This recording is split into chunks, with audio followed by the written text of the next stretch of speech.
The Israelis are genociding the Palestinians, and you know it as well as everybody else does. I don't know that. Well, then it seems like your bosses are not allowing you to know it. What do you think?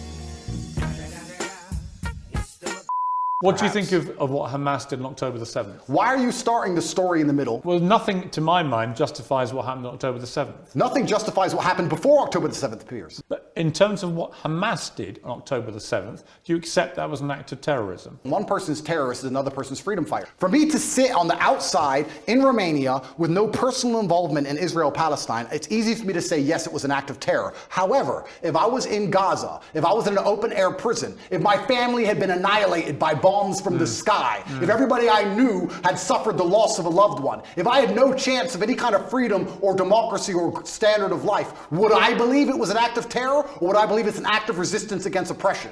I thought we lived in a democratic society. You just had 35,000 Hamas terrorists, and this is the thing that's most upsetting to me. This is what genuinely upsets me.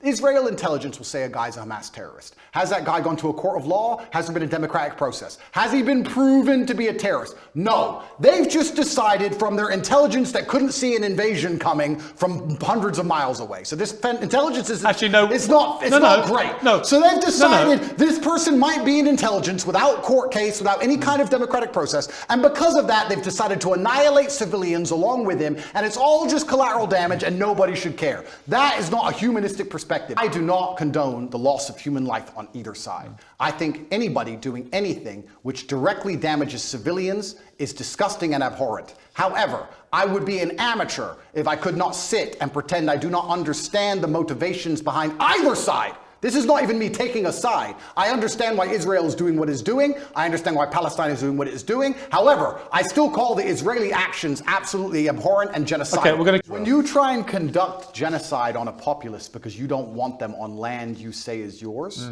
then you are terrorists. It's exactly what Hamas did on October the 7th. Exactly what Israel had did before that. So you've literally just described what Hamas do. You just described what Israel do. They're trying to genocide the Palestinians as we speak. And this is the exact point. So Israel... No, but to say... Hang on, so you think Israel are terrorists? I think that what they're doing now is disproportionate and genocidal. Is it terrorism? It's genocidal, so I guess that makes it terrorism. It's right, genocidal. so their genocide means you want to eradicate an entire people based on race or ethnicity. Israel clearly doesn't want to do that to the Palestinian people. Clearly not. If it did, it wouldn't tell a million of them, as it turned out, who moved south. Now, there are arguments about whether to attack them as they moved. Well, some people got hit as they moved. Oh, some people got hit. Yes. Some people got hit. You know what? You know Andrew, what happens? You know, actually, you are not accepting that what they did on October the 7th was an act of terrorism by terrorists. You won't accept that. You think actually they're freedom fighters doing some kind of resistance. And I say that is ridiculous and shameful. That's the difference between us. I understand that pressure cookers explode, Piers. Right. So you think it's perfectly reasonable what happened there? I don't think it's reasonable. I think it's a shame. Natural consequence. I think it's a shame. Do you think if we gave the Palestinian people basic human rights that Hamas would find it more difficult to recruit new soldiers?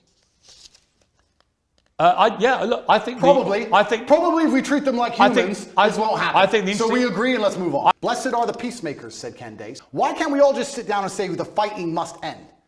Why can't we do that? Why can't we sit and say, nobody should be dying, let's stop using the most advanced military weaponry on the planet to blow the limbs off children? Why can't we say that without being deemed some kind of terrorist sympathizer or anti-Semite? Have you seen a dead body, Piers? Have you seen people lose a fucking limb? It's disgusting. It's disgusting what's happening. I don't want anyone to die on either side. Piers, don't interrupt this. It's 2 sentences. I want all people to stop dying. However, I understand what is going to happen when you create a pressure cooker. That is my answer, and it's extremely professional.